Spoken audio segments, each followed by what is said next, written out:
अच्छा बेटे, profit simple, profit का फार्मूला होता है sale price minus cost price. Profit का इन्वर्स होता है लॉस, तो इसका फार्मूला भी इन्वर्स हो जाता है। Profit sale price minus cost price, loss cost price minus sale price. Profit percentage, loss percentage, discount percentage. बेटे सबसे पहले हमेशा याद रखो, जिस चीज़ के परसेंटेज फाइंड कर रही हो हमेशा पहले ऊपर वो आती है। Profit percentage mean profit divided by cost price multiply 100। Loss percentage, loss divided by cost price multiply 100। Clear हो गया। अच्छा बेटे, डिस्काउंट जब भी आता है ना, वहाँ पर कॉस्ट प्राइस नहीं आती, वहाँ पर मार्केट प्राइस, मार्क प्राइस आती है। Mark price minus sale price. और डिस्काउंट परसेंटेज है तो ऊपर डिस्काउंट आ जाएगा और नीचे कॉस्ट प्राइस की जगह क्या आ जाएगी, मार्क प्राइस इंटू 100। मार्कअप बेटे जब भी निकलता है उसमें तीन चीज़ें होती हैं, आपके प्रिंसिपल अमाउंट, आपका रेट और आपका टाइम पीरियड। तो P into R into T, this is formula for markup. अच्छा, रेट का फार्मूला क्या होता है, अगर यहाँ से आपने रेट निकालना है तो आपके पास क्या होगा, P और T जो से हैं ये मार्कअप से जाके डिवाइड हो जाएंगे। तो ये देखो, यही markup divided by P into t. The sequence that goes on, एक सीक्वेंस है जो चलता जा रहा है, दैट इज का इनफाइनाइट सीक्वेंस। और बेटे general formula for finding the next term in arithmetic sequence, वो क्या होता है, a n equals to a n minus one plus t. ये नेक्स्ट टर्म फाइंड करने के लिए ये फार्मूला होता है। Clear. General formula for geometric sequence वो होता है a n a one r power n minus one. ये माइनर माइनर डिफरेंस है, ये आपने जरूर समझना बेटे। अब यहाँ पर हमारे पास एक एल्जेब्रिक एक्सप्रेशन लिखा हुआ है, दैट इज 2x की पावर 3 प्लस 7। हमने यहाँ पर गैदर करना है कि क्या क्या इन्फॉर्मेशन गिवन है। वेरिएबल से पहले जो भी मैथमेटिकल डिजिट आ रहा है that is called coefficient. This variable is called variable, और इसका दूसरा नाम बेस भी होता है। ये जो ऊपर पार है इसको पार भी कहते हैं, एक्सपोनेंट भी कहते हैं। ठीक है, ये जो 7 है ये कांस्टेंट टर्म है। क्लियर। अच्छा बेटे, यहाँ पर आप ये देखें कि एनीथिंग हैविंग पावर ज़ीरो, ये हमेशा आपने याद रखना है, 1 होता है। किसी भी चीज़ की पावर ज़ीरो तो 1 होता है। अच्छा, अगर ये 3 ऊपर ना होता तो ये साइन होता है रेडिकल का, ये स्क्वायर रूट होता है। अगर इसके ऊपर पावर 3 बन जाए it is not called cube root. Clear. Value of ये रेडिकल साइन 1/2 होती है। क्लियर। अच्छा, 9.203 इंटू 10 की पावर माइनस 10। बेटे ये रूल हमने बड़े डिटेल से डिस्कस किए थे। जब कभी भी माइनस पार आए सबसे पहले आपने क्या करना है, माइनस है तो आपने पॉइंट लगा देना है। अब 10 है तो आपने 9 0 लगा देने हैं, और उसके बाद ये सारा डिजिट एज इट इज़ लिख देना है। मैं दोबारा रिपीट करता हूँ, माइनस है तो सबसे पहले लेफ्ट साइड पे पॉइंट लगेगा। आगे अगर यहाँ पर 10 लिखा है तो 9 0, अगर 9 होता तो 8 0। ठीक है, वो लिखने के बाद ये सारी value as it is 9203 answer. अच्छा, 2.169 इंटू 10 रेज टू पावर 8। अब पॉजिटिव 8 है ना वैल्यू, हमेशा याद रखो माइनस के लिए शुरू में 0 लगते हैं और पॉजिटिव के लिए एंड पे 0 लगते हैं। ठीक है, सबसे पहले आप यही लिखोगे 2169। अब पॉइंट के बाद 3 डिजिट आ चुके हैं ना, तो अब आपने 8 में से 3 माइनस कर दिए तो बाकी कितने रह गए, 5। तो 5 0 आगे लगा देने हैं। ये बेटे बेसिक कुछ रूल्स हैं जो आपने ज़रूर इसकी प्रैक्टिस करनी है। 0.00000014 ये ऑर्डिनरी नोटेशन है, इसको हमने साइंटिफिक में करना है, यानी कि जब 10 की पावर में हमने करना है। तो बेटे हमेशा याद रखो फर्स्ट नॉन जीरो डिजिट के बाद पॉइंट आना चाहिए। ये पॉइंट यहाँ पर है, we must have to put it here, तो इट विल बिकम 1.4। ठीक है, अब हमें कितने डिजिट आना पड़ा, लेफ्ट साइड से इधर आएंगे तो 10 की पावर माइनस होगी। 1 2 3 4 5 6, 1.4 into 10 raise to power minus 6। ठीक है, ये सारा डिजिट लिखा हुआ है, जिसके कोई डिजिट ना हो उसका पॉइंट लास्ट पे होता है। हमने फर्स्ट नॉन जीरो 5 के बाद लेके आना है, यहाँ से हम पॉइंट यहाँ शिफ्ट कर देंगे 5.62। या आगे वाले जीरो लिखने की ज़रूरत नहीं होती लेकिन काउंट होते हैं 5.62। और हम राइट साइड से आए तो 1 2 3 4 5 6, 10 की पावर 6 पॉजिटिव। क्लियर। अच्छा बेटा, ये less than, greater than, less, or equal to, greater, or equal to, ये चारों साइन किसको रिप्रेजेंट करते हैं, इनइक्वालिटी साइंस को रिप्रेजेंट करते हैं।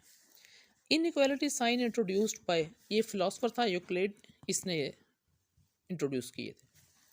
Side opposite to 90 degrees called hypotenuse. बेटे आप लोगों को पता है राइट एंगल के अंदर हमेशा आपके पास, सपोज अगर ये एक राइट एंगल ट्राइंगल है, ठीक है, तो यहाँ पर आपके पास ये बेटे 90 डिग्री है, 90 की डिग्री के सामने हमेशा कौन सी साइड होती है? हाइपोटेन्यूज। और एक राइट एंगल ट्राइंगल की यही सबसे लॉन्गेस्ट साइड होती है। क्लियर?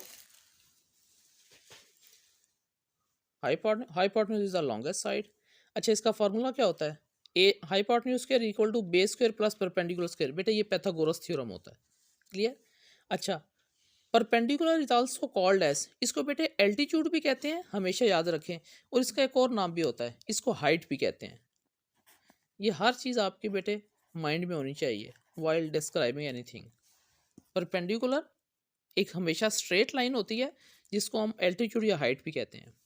अच्छा, अब ये 90 डिग्री जो ड्रॉ होता है ये किस किस के दरमियान में होता है? 60 एंड 120, ये इसके सपोर्टिंग एंगल होते हैं। पहले ये ड्रॉ होगा, फिर ये होगा, फिर इन दोनों के दरमियान में 90 डिग्री ड्रॉ होता है।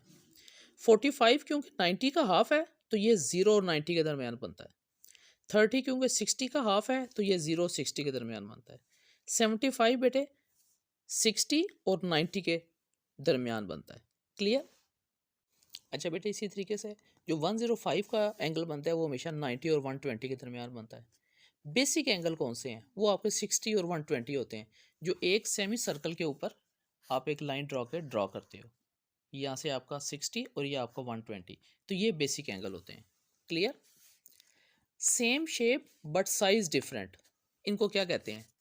शेप बेटे, शेप उनकी सेम हो, जैसे सपोज मैं कहता हूँ ये एक ट्राइंगल है और एक ये ट्राइंगल है, शेप सेम है, साइज डिफरेंट है, तो ये सिमिलर होंगी। Those are called similar. Same shape and size, अगर दोनों का साइज और शेप भी सेम हो जाए तो उनको कहते हैं कॉन्ग्रुएंट। ठीक है? Every triangle is congruent to itself, और such congruency is called self congruence या सेल्फ कॉन्ग्रुएंट। ठीक हो गया? 4 साइडेड शेप बेटे कोई भी होता है उसको क्वाड्रिलेटरल कहते हैं। और ट्राइंगल के इंटरनल एंगल का सम, एक ट्राइंगल है इसके इंटरनल एंगल का सम हमेशा क्या होता है? 180। क्लियर? और सम ऑफ क्वाड्रिलेटरल का क्या होता है? 4 साइडेड शेप का 360।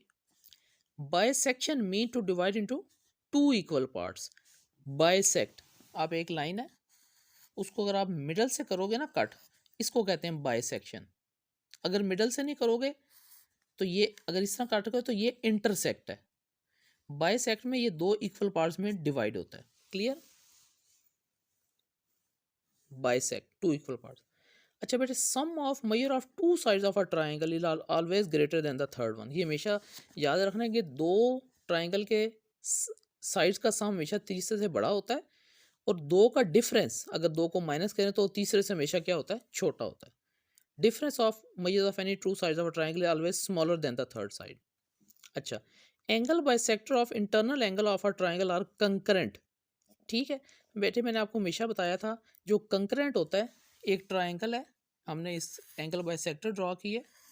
ठीक है? ये तीनों एक ही पॉइंट से मीट किए, इसको कहते हैं ये पॉइंट ऑफ कंकरेंसी है। ठीक है? और अगर हमने 2 ट्राइंगल्स की आपस में कॉरेस्पॉन्डेंस लेनी है तो अगर ये तीनों, इसकी 3 चीज़ें इसके 3 के बराबर आ गई तो हम कहेंगे ये आपस में क्या हो गए हैं? कॉन्ग्रुएंट हो गए हैं। ठीक हो गया? वो कॉन्ग्रुएंसी होती है। ये कॉन्ग्रुएंट है, ये कंकरेंट है। इसी तरीके से बेटे, perpendicular bisector of sides of a triangle are also concurrent, वो भी क्या होते हैं?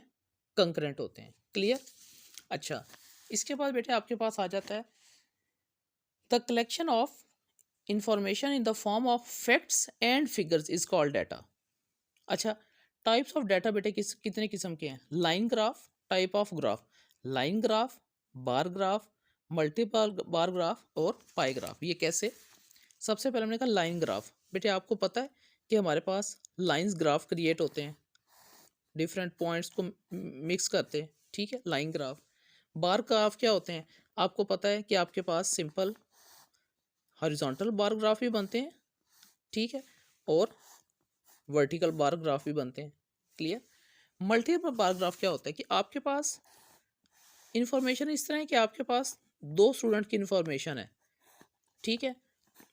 तो उनके जो बार ग्राफ आपस में क्रिएट होते हैं वो क्या होते हैं? मल्टीपल बार ग्राफ, एक से ज़्यादा इंफॉर्मेशन। क्लियर? और पाई ग्राफ को सर्कुलर ग्राफ भी कहते हैं। ठीक है? ये आप जब परसेंटेज वाइज सबकी कलेक्ट करते हो फिर यहाँ पे लिखते हो ये स्पोर्ट्स है, ठीक है, ये आपके पास क्रिकेट है, ये फुटबॉल है, तो ये परसेंटेज जो आपकी डिवाइड होती है 360 डिग्री के अंदर, that is called pi graph. Types of bar graph क्या होते हैं ये हमने डिस्कस कर लिया, हॉरिजॉन्टल होता है, वर्टिकल होता है, या मल्टीपल बार ग्राफ होते हैं। Pie chart is also called as circular graph. अच्छा, pie graph can be made clockwise या एंटी क्लॉकवाइज, इसका क्या मतलब होता है बेटे? ये देखो, ये आपके पास एक सर्कल है, ठीक है। आपने पहला डाटा यहाँ से एक आप रेडियस ड्रॉ करते हो, पहला डाटा आपने किया दैट वाज 110, तकरीबन वो यहाँ पर बन गया। दूसरा आपने किया वो 20 डिग्री था, वो यहाँ पर बन गया। ये हो गया, ये आपके पास का हो गया एंटी क्लॉकवाइज, क्योंकि क्लॉक ऐसे चलती है। अगर आपने क्लॉकवाइज बनाना है तो आपके पास क्या होगा, यहाँ पर आपने लगाई, यहाँ पर जाने के बाद आप यहाँ पर ड्रॉ करो, ये 110, ये 20, अब आप क्लॉकवाइज चीज़ें लेके चल रहे हो, ठीक है। तो हम कह सकते हैं कि pie graph can be made clockwise और एंटी क्लॉकवाइज, ठीक है। Number of times a value occur in a data is called frequency, कितनी दफ़ा वो अकर हो रही है। हिस्टोग्राम हमेशा बनता है फ्रीक्वेंसी और क्लास बाउंड्री में, और फ्रीक्वेंसी पॉलीगॉन बनता है हमेशा फ्रीक्वेंसी और मिड पॉइंट में। और यहाँ पर हमेशा आपको पता है फ्रीक्वेंसी कहाँ होती है, वाई एक्सिस पे। बेटे आपको पता है ये 40 to 44 एक एग्जांपल है, इज कॉल्ड क्लास लिमिट। इसमें 40 जो है वो आपका लोअर लिमिट है और 44 अपर लिमिट है, क्लियर। इसका साइज निकालने के लिए हमेशा आपने 40 को कभी भी इग्नोर नहीं करना। 40 से 44 तक काउंट करना है तो पहले आप 40 काउंट करोगे, 40, 41, 42, 43, 44, 5 इसका क्लास साइज है, ठीक है। Most repeated value in a data is called mod, ठीक है। बच्चे फ्रीक्वेंसी इसमें गलती कर देते हैं, मोस्ट रिपीटेड वैल्यू को मॉड कहते हैं, और number of time a value occur in a data is called frequency, clear. अच्छा बेटे, साइज ऑफ क्लास निकालने के लिए फार्मूला होता है highest value minus lowest value divided by number of classes. और अगर आपने नंबर ऑफ क्लासेस निकालनी हो तो सिर्फ साइज ऑफ क्लास यहाँ पर आके डिवाइड हो जाता है। हाईएस्ट वैल्यू लोएस्ट वैल्यू वैसी रहती है, साइज ऑफ क्लास आ जाता है, जैसे हमने यहाँ से निकाला था। वो ना भी दें तो हम खुद काउंट करके निकाल सकते हैं। मिड पॉइंट हमेशा निकलता है अपर लिमिट और लो लिमिट को ऐड करके डिवाइडेड बाय 2, यानी कि 40 प्लस 44 डिवाइडेड बाय 2, उससे हमारे पास मिड पॉइंट आ जाता है। अच्छा, mid point is also called as class marks. जो बेटे रेंज का फार्मूला होता है, रेंज के लिए हमेशा 2 एक्सट्रीम्स आते हैं, एक x maximum minus x minimum. Standard deviation का बेटे फार्मूला होता है summation x square divided by N minus summation x over N whole square. और इसको सॉल्व करने का तरीका भी होता है, पहले आप इसको स्मॉल ब्रैकेट को सॉल्व करते हो, फिर उसका स्क्वायर लेते हो, क्लियर हो गया। वेरिएंस क्या होता है, स्टैंडर्ड डेविएशन में से अंडर रूट खत्म कर दो, वो वेरिएंस बन जाता है। और वैसे स्टैंडर्ड डेविएशन को वेरिएंस अंडर रूट भी कहते हैं, ठीक हो गया। अगर वेरिएंस के ऊपर अंडर रूट डाल दें तो स्टैंडर्ड डेविएशन बन जाता है। अच्छा बेटे, variance and standard deviation is always greater और इक्वल टू 0। इसका मतलब है ये माइनस में नहीं आते, लेस देन 0 नहीं होते, क्लियर हो बेटे। बहुत अच्छे तरीके से प्रैक्टिस करो। Regarding any query you people are most welcome to discuss with me, okay. जज़ाकल्लाह।